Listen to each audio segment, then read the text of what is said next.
Welcome back, Kurt Nelson's YouTube video here. This is video number 6, and this will be the last video that I post today, and we'll kind of get the feedback on what we're hearing from different people, and we'll kind of start adding and expanding on this kind of stuff, and it'll get a little bit more technical, a little bit more into some of the new stuff, and more into approach and plan and timing, and we'll start looking at different videos of hitters and breaking down some things and showing voiceover videos and a bunch of different fun stuff. So we'll get into all that stuff. On this video, it's really just going to be about firing or triggering, right? Everyone always talks about what's the trigger of the swing.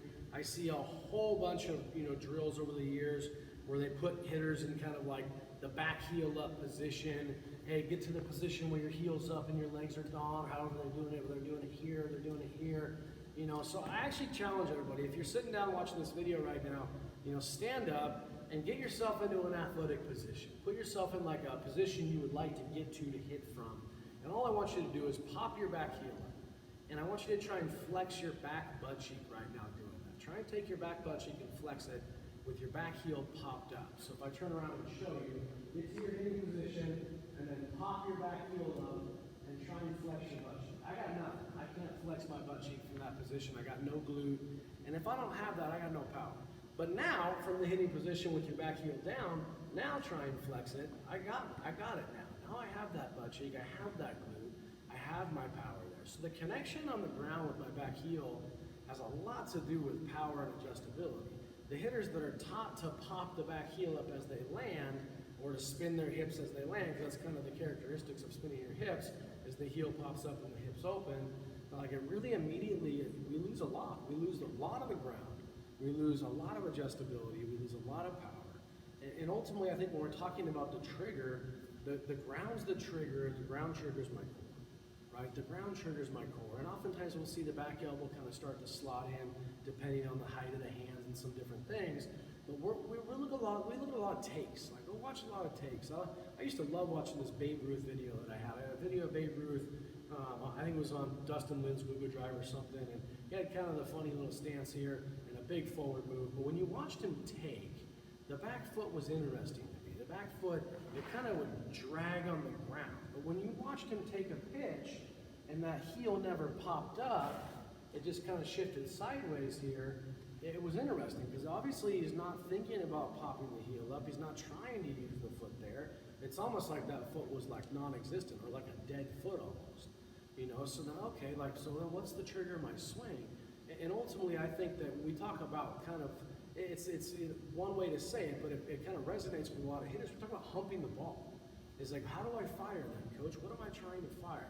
Well, we talk a ton about taking that back butt cheek and driving it through the pitch. And that ultimately is what kind of creates what we call a scissor kick and kind of, in a way, rips the heel out of the ground. So opposed to landing and the heel's gone, is it's almost like we're trying to land flat-footed, and then my hump of the ball, that backside driving through, that posterior chain coming through, is going to pull the heel out of the ground naturally, right? So, and it's not a perfect science because on some pitches, you might get going a little bit earlier when you're a little bit late, or when you're getting a hard-in fastball, or that ball might be almost hitting you, and you got to hit and run, and you better get going a little earlier. That heel might pop up a little bit earlier. Now, is that to teach the heel to come up because we see guys doing it in the big leagues? No. The teach is to me, is to get to the ground. Use the ground, promote great timing, get to the ground, and then we can work on firing that backside or humping the ball. A terminology that I heard a while back was to take your back, like tailbone. Like imagine if your tailbone, and you were going to thrust your tailbone like out your belt buckle or out your belly button. Because I'm going to take that tailbone and I'm going to drive it through that front side. And ultimately that starts to create that front side that's going to firm up. But it promotes much more of that kinetic chain, adjustability, natural power, linear power coming through the ball opposed to coming across the ball. And ultimately, I think that when we get into those trigger things, let the ball on the ground trigger you and get yourself on time. Good things are going to happen. So we'll get more in depth on some of that stuff later on. But those were kind of our 5, the last kind of 3 or 4 or 5 videos. Those were kind of like our 5 most misconceived kind of concepts in today's game to a certain degree. There's plenty more, but those were kind of the top 5 for me. So anyways, guys, we'll talk soon. We'll go from there. Thank you for watching, and please subscribe.